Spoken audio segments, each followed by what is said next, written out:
we're going to have potentially 5 rounds of questions. And it's potentially because it depends on how long you want to stay here. And each round will have 3 questions. We have some rules about those questions though. First, we anticipate these are after all politicians and they probably brought the posse. So you're going to ask questions that are intended maybe to amplify points of your own political party or group, that's okay. But what we don't want are questions that are intended to unnecessarily, I would say, ridicule or embarrass any of our leaders here. Also, please keep your questions very short. We've been timing people, and we'll time you too. In fact, you've got about 30 seconds to ask a question. Good evening, everyone. My name is Wilfred Prince. My question is directed to the entire panel. I want to thank the university for having this wonderful event, and good job, young leaders. My question is directed at one of the questions: which portfolio you would take. Surprisingly, no one mentioned Minister of Business, saying that Guyana, the state we're in, everyone wants money. So my question is, as Minister of Business, what are your plans for the local entrepreneurs as it relates to the large influx of migrants who are also coming with their ideas and capital to start their own business? So I want to know, what are your plans for that as a Minister of Business? Okay, who's going to Could you repeat the question though? Just read it one more time. Okay, as a Minister of Business, I want to know, what are your plans for the local entrepreneurs as it relates to the large influx of migrants who are also coming with their plans and income to start their own business? Okay, so thank you very much. Which of our leaders would like to answer that question?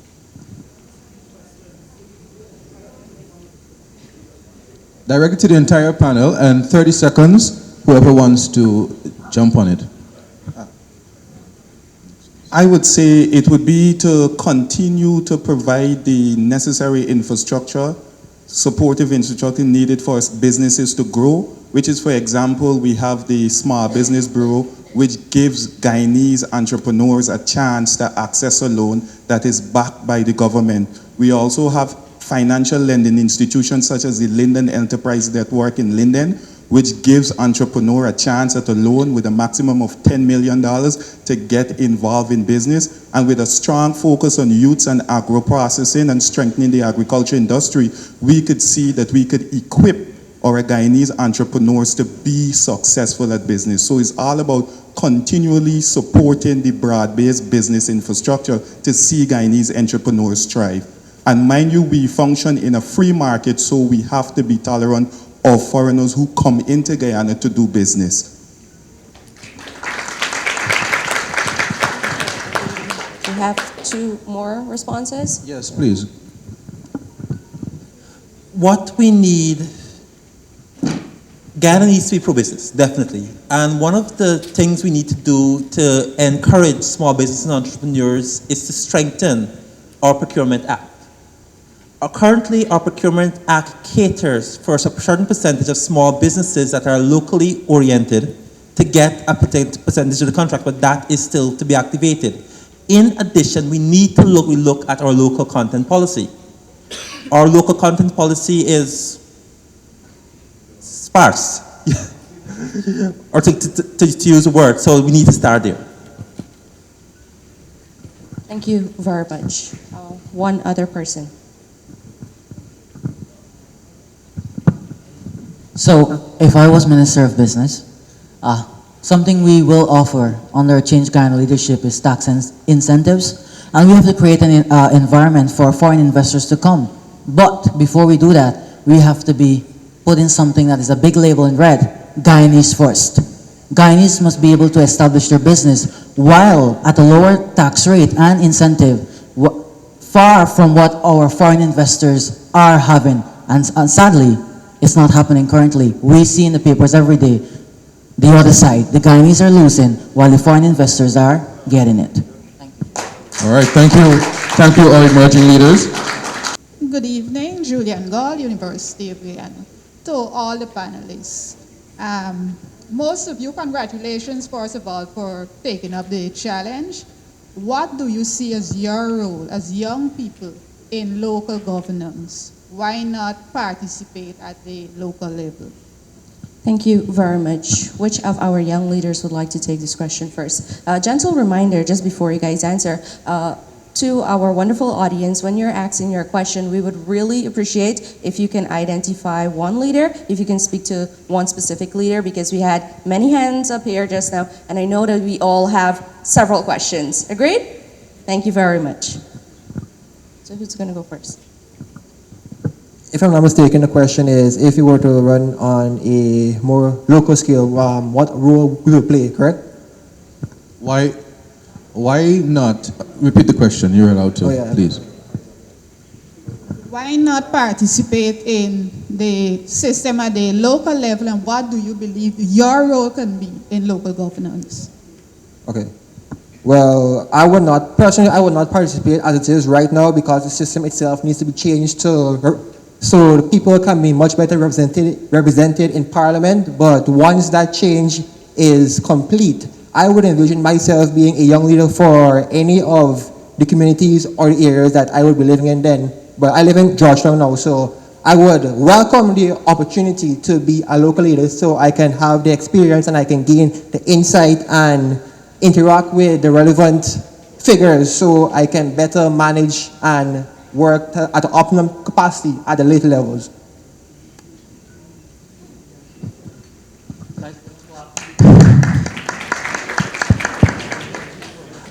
I think your question poses a dangerous assumption that we did not participate in the local government elections. I know I did, and I know Andrew did also. We were there campaigning in the last local government elections, so we were there. Local government plays a very important part in the governance structure, so we were there. Yeah, so for example, I participated at the local level in support of my candidate from my constituency, and I understand that participation in local government politics, you don't have to be on the list. You just have to exercise citizenry, which is to hold your councillor and your members of your NDC accountable for the development of your community, and that is something we do. Thank you very much. Okay, so we've got a third question in this round. Remember, it'd be helpful if you direct the question to a particular leader, or two. He's asking for three, but let's agree on two. All right, please say who you are. My name is William Boston. I'm very happy to be here, and I want to personally congratulate all on the podium and putting yourselves to stake. Actually, my marriage is at stake. I said I was leaving at 7, but you kept me. So that's a good indication. The question, perhaps, to comply, Dr. Quincy Jones, and you said 2, right? So Mahendra, I would have liked also to include Avinash. But having listened to you and to take up from where the moderators ended, in the near future, as emerging leaders, should you become leaders, do you see the prospect, based upon your cordial discussions, of a national front? Thank you.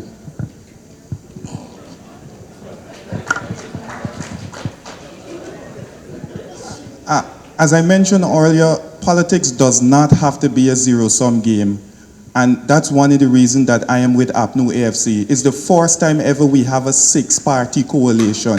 And once the members of the other parties are willing to come on board and help to share in the vision of a united and strengthened Guyana, we are happy to collaborate.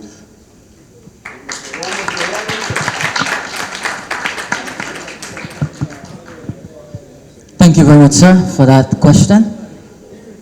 It's simple for me. I can tell you this here.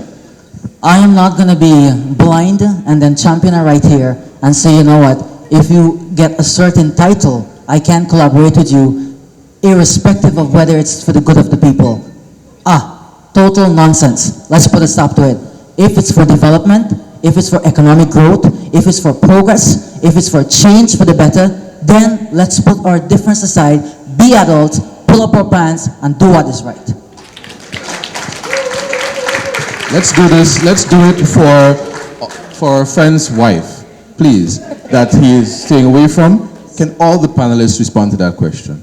So who goes All of our I leaders. saw your hand up first. Yeah, I saw his hand up first, so you guys are good.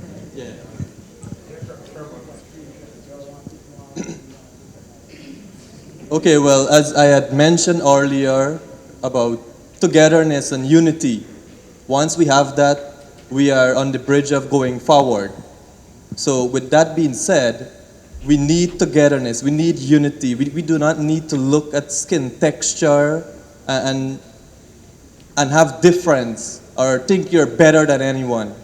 If you come with a vision or a plan that will emphasize a lot in our country and the people, and you really want to go forward in the future, then why not come together and put the differences aside?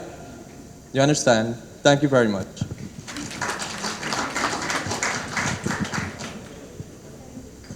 All right, I think the first question we should ask is whether this coalition is for the betterment of our Guyanese people.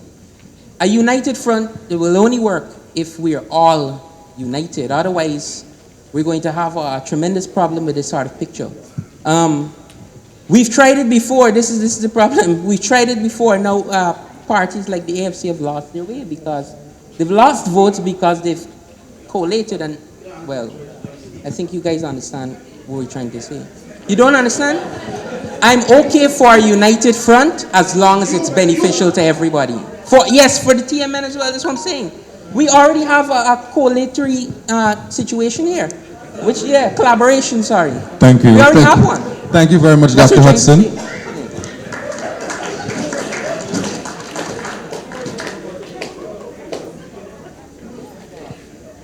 Good night again. Like our motto says, one people, one nation, one destiny.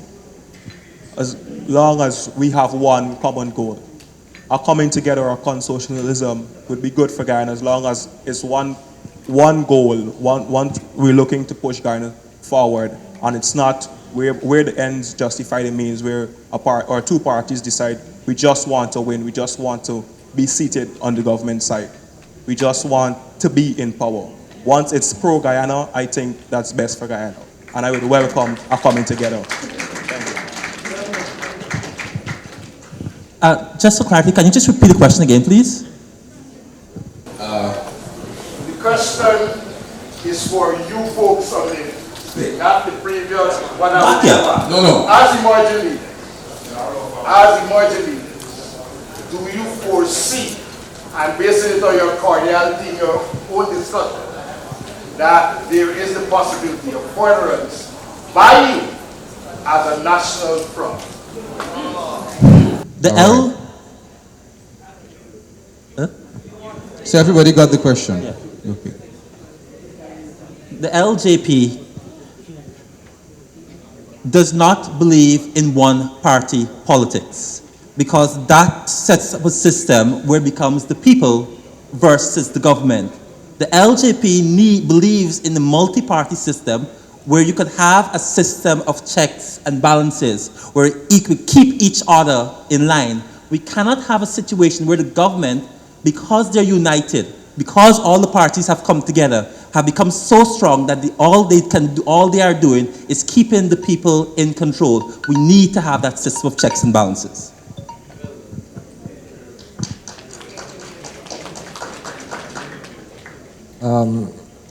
I reject the implication that your question raises in that it assumes that this process has not started as yet. I reject that premise. It has started. Myself, Mr. Van Veen, and representative from the TMN are the living embodiment of this process. Our parties have signed this accord that affords us to utilize our laws so you can be better represented, so you can have a voice. So all Guyanese can have a united front. And analog, more specifically, is the epitome of this idea. It totally embodies this concept of shared governance, of inclusivity, to the extent that we're making it a justiciable promise. So yes, I do believe that it is inevitable.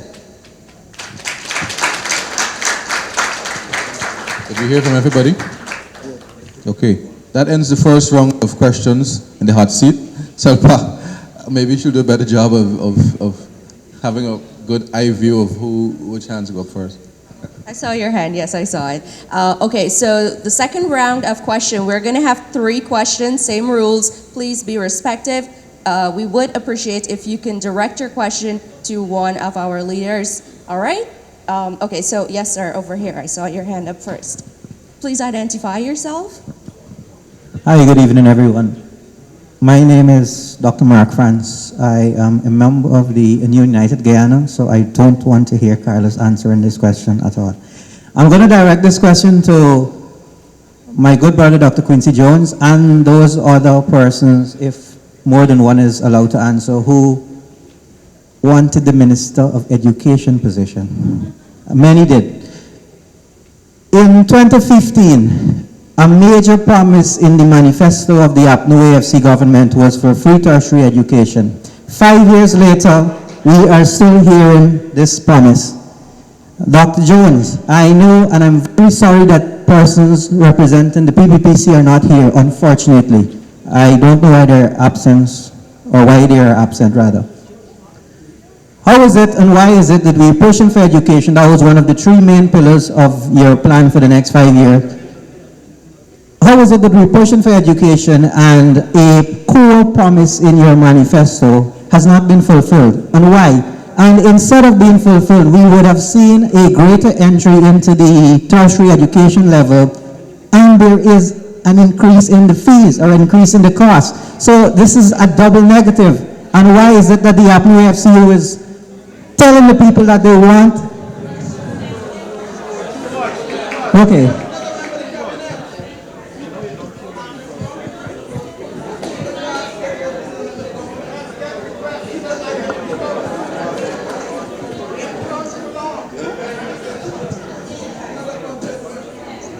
All right.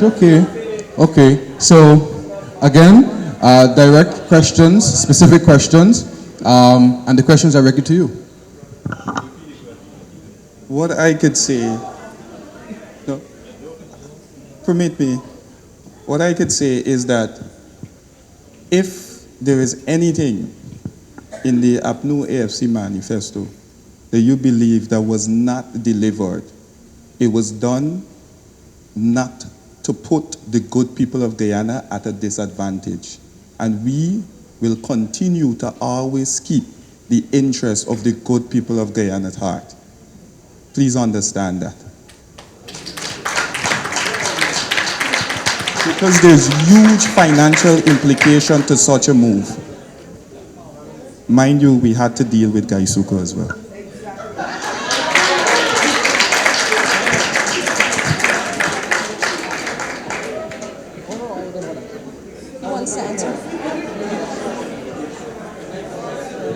Okay, so we're going to go on to question number 2, and I saw your hand up for a while. Hey guys, these are just the rules, all right? Please identify yourself. Good afternoon, everyone. I'm Dr. Adonia Benjamin, and my question is directed to Dr. Hudson and Dr. Quincy Jones. Everybody hearing me now? Good. Question directed to Dr. Quincy Jones and Dr. Hudson. So one of the things that I've noticed, and this comes back to the question about women and children and their importance. And one of the things I noticed in my travels around the country is that there's no greater group that is as disadvantaged as indigenous youth and women.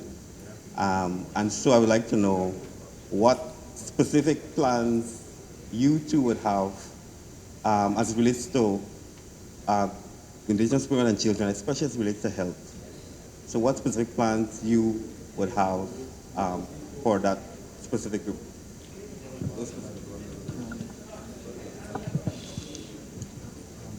Thank you very much. So let me get it right. The question is, what you've noticed from your travels is that indigenous peoples, the women and children are at risk.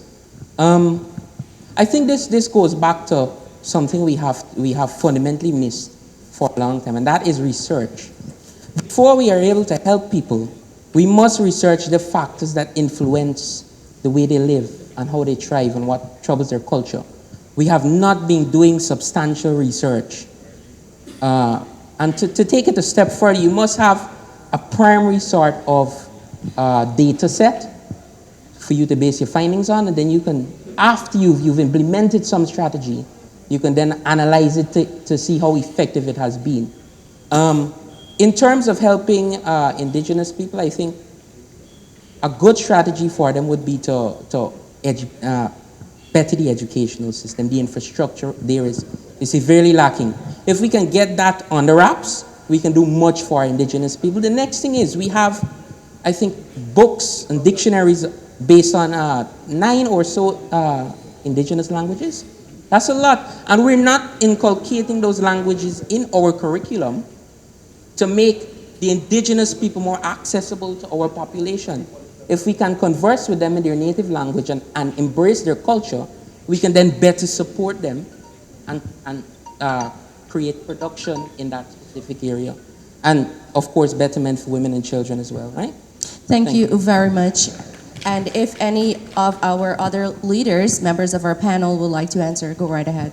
Yeah. So, for me, it's about building on past successes and meeting the current challenges that we still face to some extent with empowering and strengthening the lives of our indigenous women and children. For example, building on past successes was the achievement of the National Child Labor Policy, which had a special focus and emphasis on our indigenous youths who were more at risk for the hazardous form of work. Is about setting up child advocacy centers in Region 1, continuing to enhance access to justice for our children. It's about strengthening the healthcare system in the hinterland region, something that has undergone a massive strengthening program that we see that one time the highest amount of maternal death would used to come from the hinterland regions. That is no longer the case. Is also about providing the education. We see smart classrooms and ICT hubs popping up in our hinterland. It's about bridging the hinterland coastland divide, something that we have already started and got some successes, but we are not going to rest on our laurels. We're going to continue head fast. Thank you very much. Would any other member of our panel like to address that question?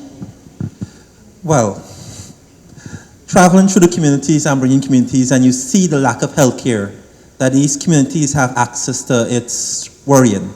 But looking at the geography of Guyana, most of the Amerindian communities are in riverine areas. And when the LJP talks about novel ideas, we have one to fix this, right? We are going to put a floating hospital along the river that is going to stop at every village, make regular visits, and it's going to be permanently moored in the river, so if there are any emergencies in the village, they can come. Thank you very much. Please put your hands together for our young leaders. All right, so this is our final question, and yes, I saw this hand, and I know I saw your hand as well, but hers was before you, and then immediately yours went, so. Essentially,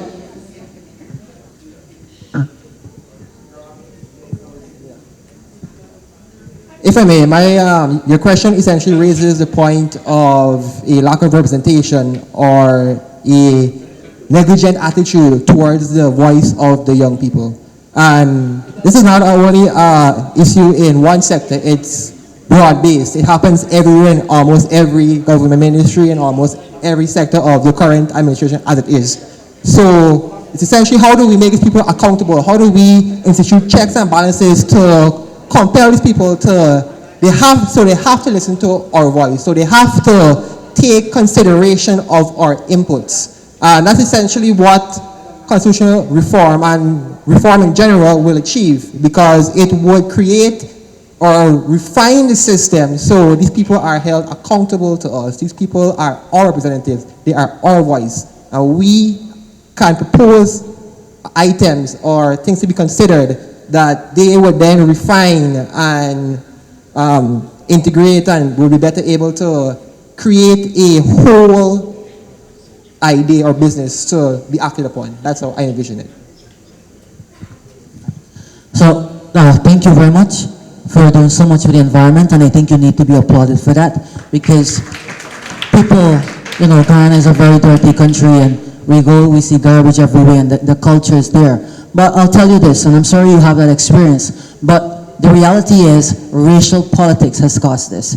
If NDC is controlled by a main ethnic party, whatever good comes there, they're not going to do it, because you know what they're going to say? Listen, we're not in power. So you know what? We're going to make this person who's in power look bad. It's a fact. And let us not be in denial of it. So I'm sorry that the solution is not very short term. Unfortunately, it's very long term. You know what that is? It is to vote for the people who you want to represent you in your community. Somebody who can be your voice, an extension of your antenna. Because when you turn on your TV, your antenna should be able to sound that voice. Thank you.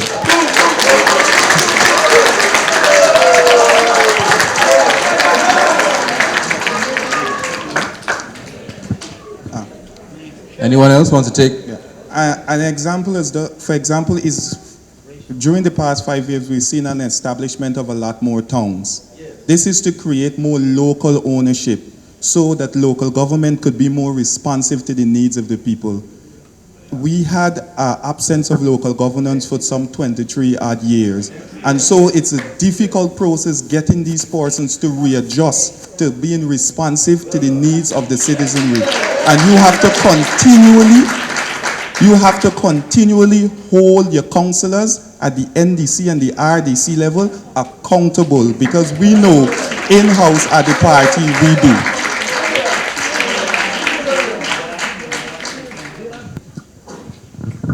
Good evening, everyone. My name is Ayadeli Roach, and to the young lady at the back, I'm a councillor on the main city council, and I'm a youth representative there. You can approach me anytime, and everybody that approached me before could say that their work has been done. I'm the vice president of the YFC, which is the Youth Armed for the Alliance to Change. And my question to the panel, anybody that chooses to answer it, yes, in Guyana, we know what the issue is. We know that racial politics is a problem. We know that unity is a problem. We know that some development in terms of education is a problem. But I don't want to know what the problem is. I want Constitution, yes, Carlos, that's a problem. But how are you going to, what is your proposal in terms of legislation, direct legislation that ANAG having planned to change environmental issues? What is your direct plan? I don't want to hear that, oh, we need to fix unity. What do you have in store to fix that?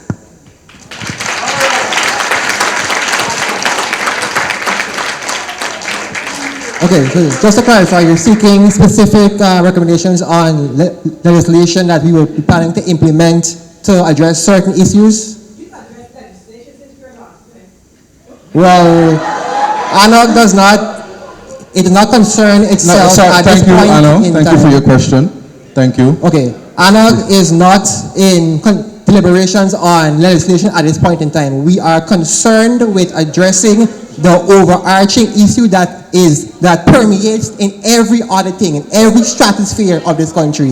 That's the overarching issue at hand.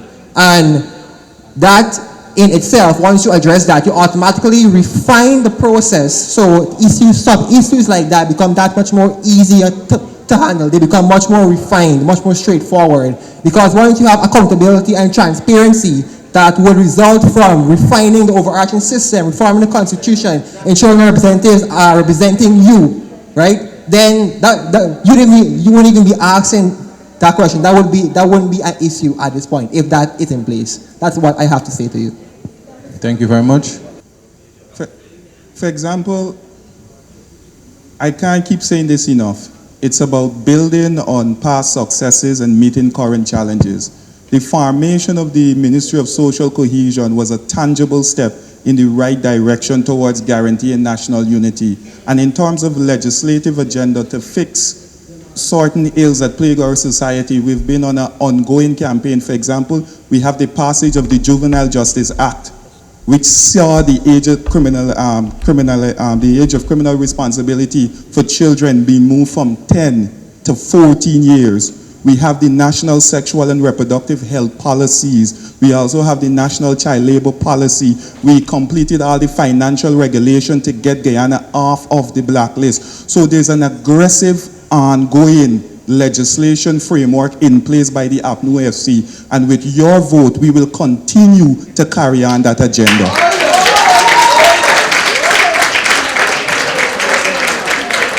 All right, we have one question.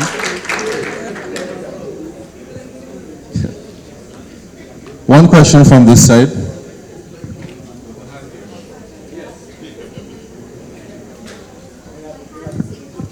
Good evening. Yes, my name is Neil Hopkinson.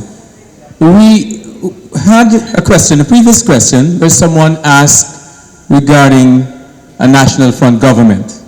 My question to the young man, Dr. Andrew Hudson, and the other young man to my right, with the spectacles? Yes, right, they took it off. What's your impression of a national front government, and do you have any fear of embracing such, and what would be your fear if you do have?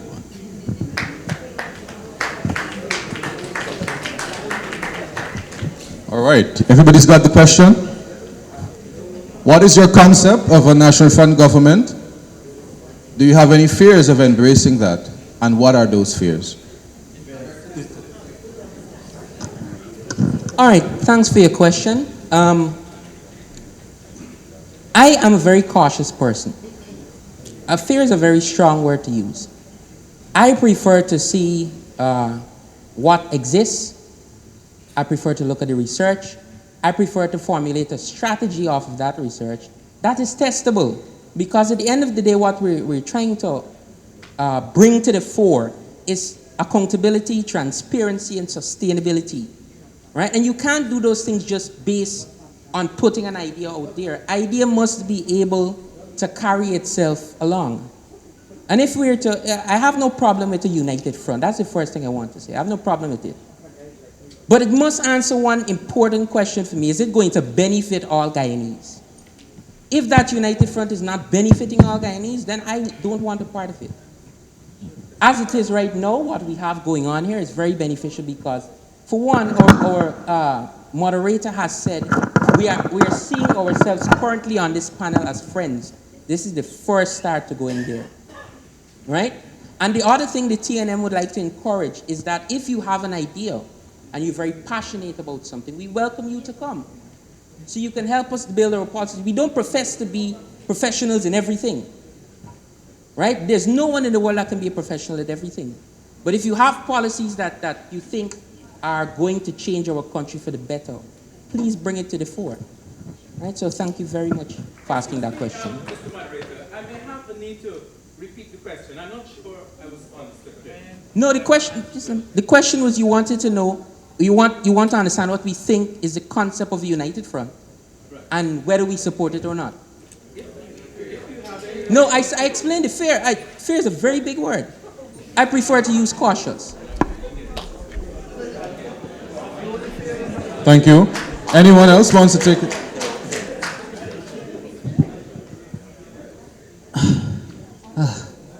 Fear. Something we all have, right?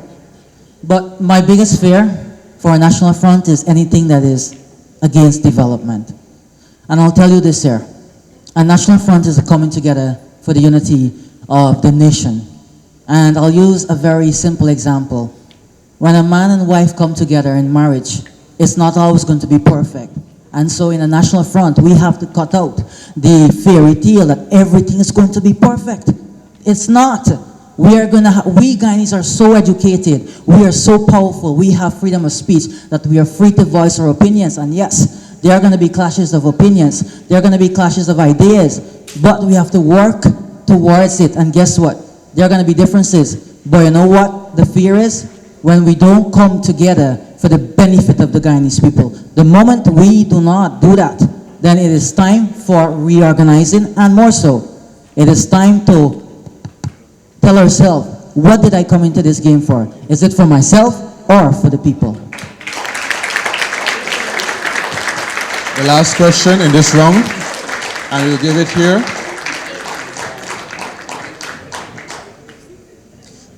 Good evening, everyone. My name is Dornell McFarlane, university student. And my question is not directed to anybody specifically, but anybody can answer. If your party, and I'm being the pessimist here, do not accede to the presidency of this cooperative Republic of Guyana, does it mean that we will have to wait another 5 years to hear about the benefits that you're going to do in Region 1, the floating hospital that we're going to build, the agriculture system, whatever is your plans, will you still pursue them?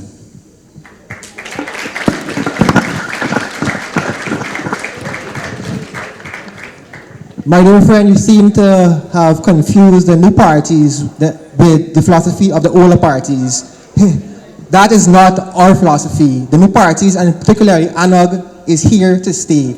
This election, this electoral cycle is what a stepping stone for us. We never intended to win the presidency. We want to, it's not realistic, however, due to, we've started about a year and change in the past. But what we envision is to create a balance of power, to have a toe in the door so we can make these two big boys play nice with each other. That's what we envision. And this is a continuous process. It's not one out of every 5 years and then we go on with our daily lives and then next election we come back trying to win votes again. No, we're trying to represent you, to represent the Guyanese people. And it's a continuous process. At least it is for me and my colleagues.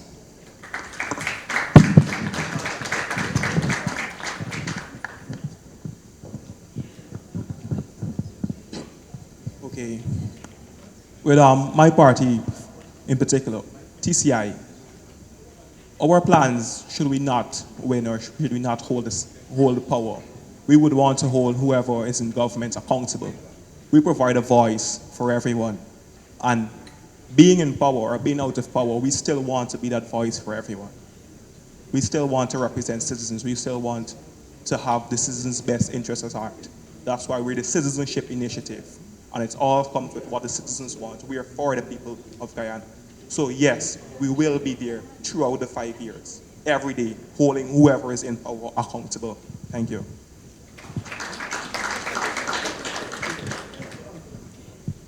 I remember being a university student like yourself and asking that same question. But I want to enlighten you on what the reality actually is. When you enter this sphere, you have to, it's a lot of work for one. You have hours, endless hours to put in, right? And as I said before, this brings us back to the first question I think we were asked. What is leadership? And I said before, I can't give you a whole list of what leadership should be and give you something nice to go home and sleep about. What I can tell you is that leadership means to go first. And the TNM has taken a step. Young people just like you, we're in the same position you were. We've taken that step. We're trying to get the toe in the door too. Right? And hopefully we can pry it open in a couple of years. But we're encouraging young people like yourself to get on board with this movement as well. So that the struggle is not just you looking at us and asking, how are you going to do this and what you're going to do? You're going to be on the ground with us, doing the work with us. And eventually Guyana is going to become a better place because of that work. Right? So it's not just government officials, it's everyone. Thank you. Anyone else?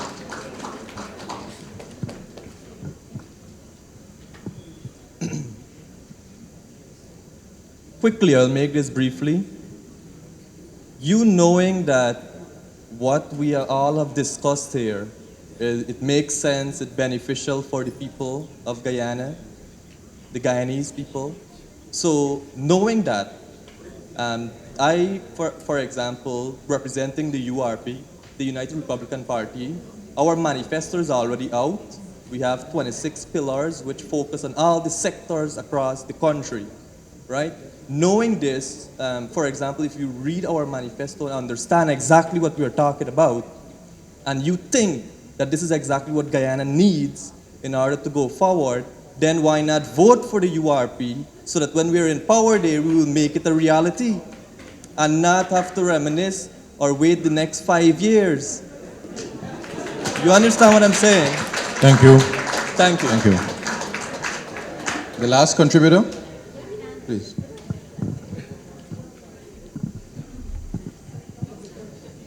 The LJP was formed a little over a year ago. Since then, we have been active. Even if we do not win the presidency and the government of the day, there's still a lot of possibilities. We can still get a few seats in parliament. If we don't get a few seats in parliament, we will get some regional seats. Even if we don't get some regional seats, our work will not stop. We will continue on a daily basis to bang down the doors of whoever is in office so that our representatives, our people who are disadvantaged, deprived, get their day. They get what they need. We have ignored our people too long. It is time somebody listens. And we are going to do it, win or lose. Thank you very much. All right, guys, so we have our next round of questions, our final round of questions, and in this round, we're going to take 3 questions. My name is Asha Kisun, the presidential candidate of the New Movement. It gives me a lot of pride to see the young people out here tonight. My question is simple. It is directed to anybody who is not with the New Movement. We're here tonight to celebrate young people, youth stepping into politics. So far, the only party that has put forward a leader that is youth or falls into the category of youth is the New Movement. How confident are you that the youth can lead us into the future? Thank you. All right, so I'll start the trend. You know, I was told one thing, and I always stick by that value. By the way, thank you for that question. I stick by one value. Listen, yes, youth are the future for tomorrow. We are the better. But let me tell you something. I am not going to neglect my elders. I am not going to neglect the people above me, because you know what? It is with their inspiration, their knowledge, my zest, my ability to do more, we will work together. So even though we might have a presidential candidate that is of an elder age, you know, we still have young people, right? That is of an elder age, I am going to respect that, because you know what? If he's big above me, guess what? I'm going to be a puppy behind a dog, because one day I'm going to be that dog too. Thank you very much.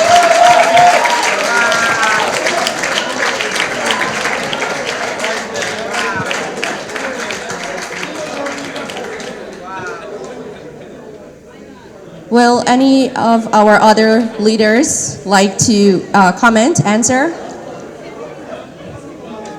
I would like to say that the APNU AFC, despite the age of our president, has continually throughout the 5 years put youths in position. When you look at the middle management across the regional democratic councils and across the arms of the ministry, you see youth. You might not have seen the amount of youths you wanted sitting in parliament, but we are there in training. There must be a succession and leadership development plan.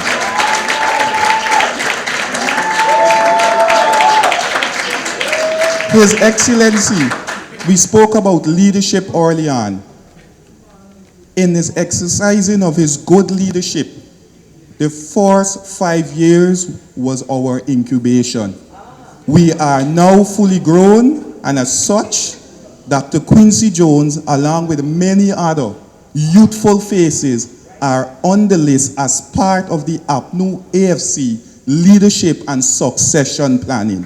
Thank you very much.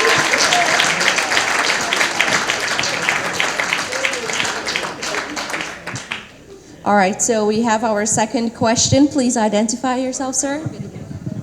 Greetings, my name is Raskent. By the time, stay good.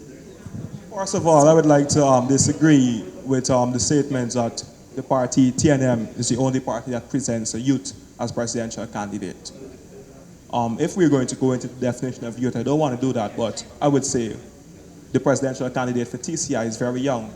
I wouldn't consider a 37-year-old woman old. Is that old? And let's see.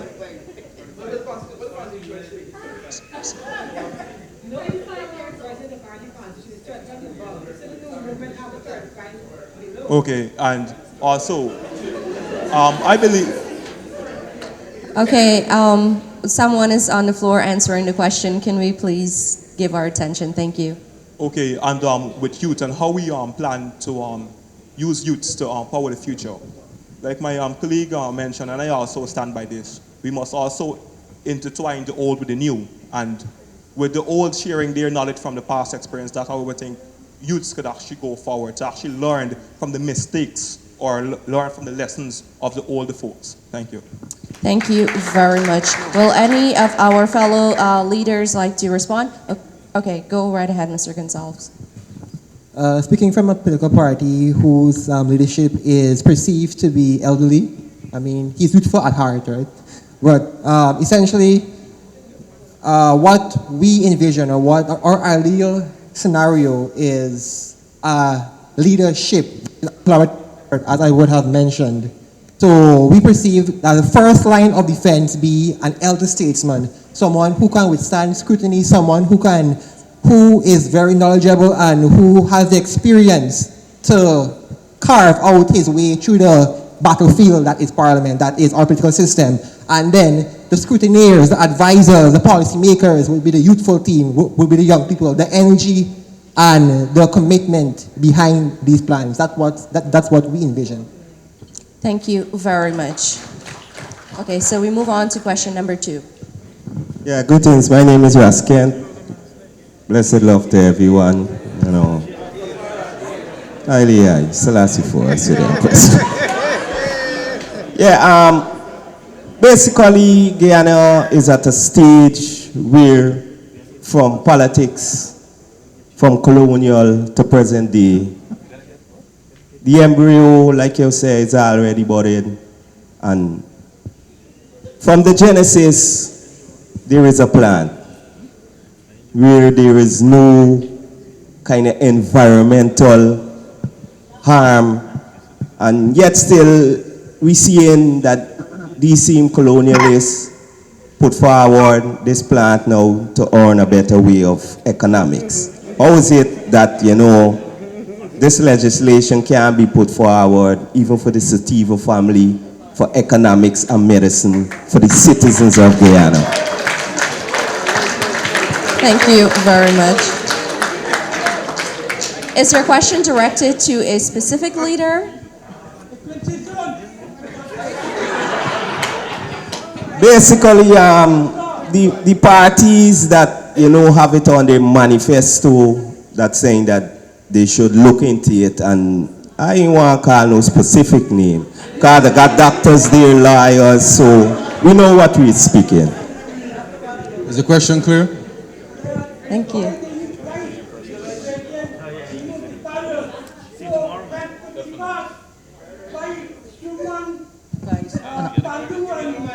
I'm sorry.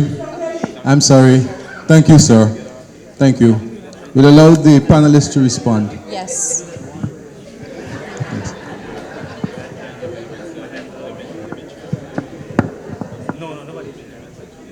The LJP will,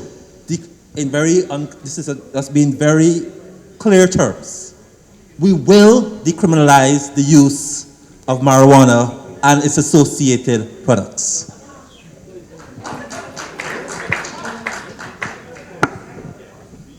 Actually, TCI actually has a written out policy on the decriminalization of marijuana.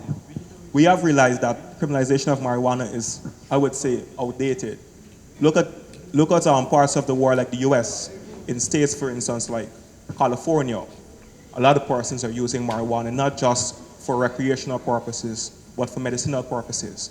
Marijuana is also used to create other products like sweets, and is being used to cure medicines such as brain tumor, a different heart disease, and a lot of other things. So what we're actually looking at now to see how we could move marijuana from the black market and intertwine it with I don't want to say the white market, but yeah, but intertwine it on Guyana's market.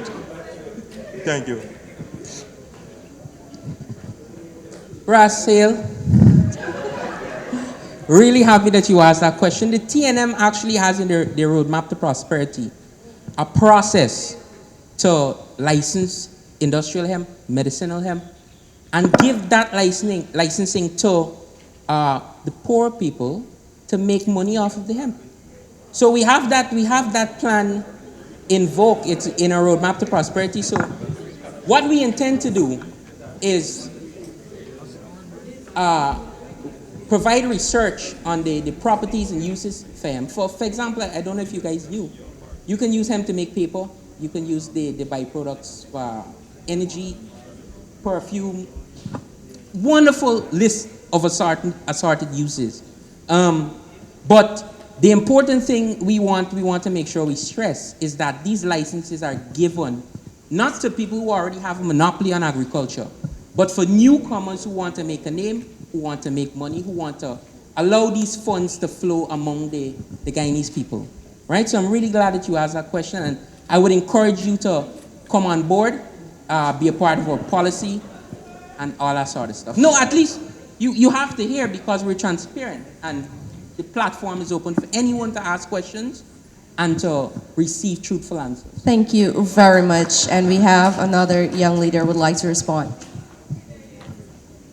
Representing the URP, the United Republican Party, we do support the industrial hemp. With basic studies, studies have shown that the industrial hemp is very beneficial. It will boost our economy a lot. It can make approximately 25,000 different products. So you can just imagine that. This alone will provide employment for all incomes, all income levels, and so forth. It makes the best fiberglass. It makes plastic, just to name a few, just to name two there, right? So we, the URP, is supporting the industrial hemp to have it passed and so forth. So coming in the March 2nd, if you really want, or I should say, take Guyana forward. Focus on the agriculture sector. Having these various crops established in our country, we do have a lot of lands, right? So come in March 2nd, vote for the URP. That will make a difference. Thank you very much. Just before I finish there, I heard one of the audience there is saying it's weed, but if you smoke the industrial hemp, you will not get high. There is 0.3% of THC in it, so all right. Thank you very much for that little bit of information there. And Dr. Jones, I believe, would like to respond to this question. Okay. And after this, we will have our final question from you, sir. What I could say, coming from the end of APNO FC, this is a complex issue that has a lot of ramifications, both bad and good, across all spheres. And it's not something that we would like to rush into. We've seen countries decriminalize and legalize, for example, Jamaica, and now they are facing some stark challenges in terms of exclusion and access of the commercial market for marijuana. So this is something that the APNO FC government, we have to take all aspects for it. The Attorney General has already met with special interest groups on the same to have a more better understanding of how we go about it. Let's not rush in, but go into it with a steady head. Thank you very much. Okay, so this is our final question. I know that we all have burning questions, but guess what? After the question and answer, when we all get to socialize, you guys can interact with the leaders. Good night, everyone. I think it's sad that most of our panelists suffer from what seemed to be the new sick in Guyana. Very shortly, our economy is going to improve from one of $300 and something billion a year to one of just over $3 billion per day. As Guyanese, we need to keep track of that, and we need to have plans for that. To the panel, none of y'all want to be Minister of Natural Resources. I wouldn't want to be there. But, open to the panel, can you say, what are your plans for the natural resource? All of y'all is ministers of natural resources. Tell me what y'all can do with the money. Thank you. Thank you for the question. One reminder, however, all right, remember, no ridiculing of the leaders or young it's leaders. open. No, I'm referring to the sick. So nobody's sick I'm here. now being implored to introduce myself. Yes. The name is Norris King. I'm a student of the University of Guyana. Thank you very much. To which one of our leaders would like to respond?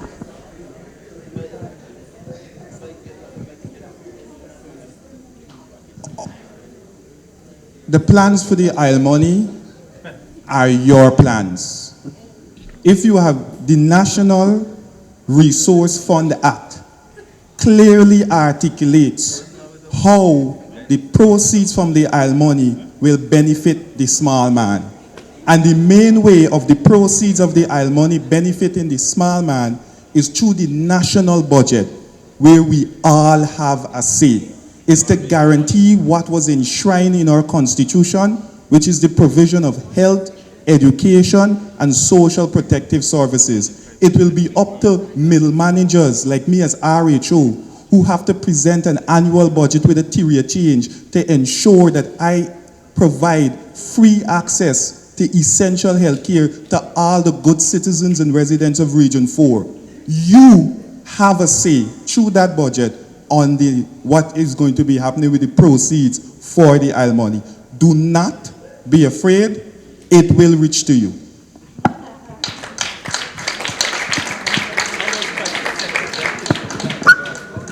I keep seeing the mic comes here, but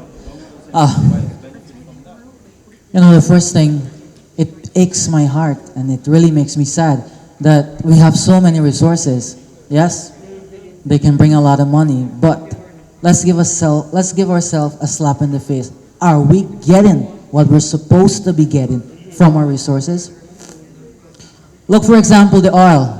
Wow, a big slap in the face, yet our partner, Suriname, can do better than us. We are not getting better. So the first thing would be, I will not be jumping and using the money that we have currently to develop our community. You know what we're going to do? We're going to go to the table and we're going to renegotiate with our people. And you know what? We're going to put our people first, because we're going to demand of early, listen, we don't want this for our people. Our people deserve better. We have to get the best for our resources, because if I was a citizen of another country, I will be getting more than what other people are paying for. We deserve the best. So why are we settling for what we have? Yes, it is important to use the natural resource money for development, but we have to go back and get more to do more for the people. If I was Minister of Natural Resources, I would allocate proceeds in the exact manner that I said I would in the second question, which was the top 3 priorities in the next 5 years. In that same manner, which would be renewable and sustainable energy. It would be infrastructure, it will be educational reform, teaching incentives, it will be incentives to foreign companies to come and invest in our rural locations, so more people are employed, therefore you build a community which evolves into a city in that area, these kind of things. It's basic critical thinking. So essentially, my answer would be the same. Thank you. Anyone else? Well, it's quite interesting that the final question had to do with oil and gas and petroleum. And we've had such a wonderful round. I want you to give a big round of applause for this group of emerging leaders.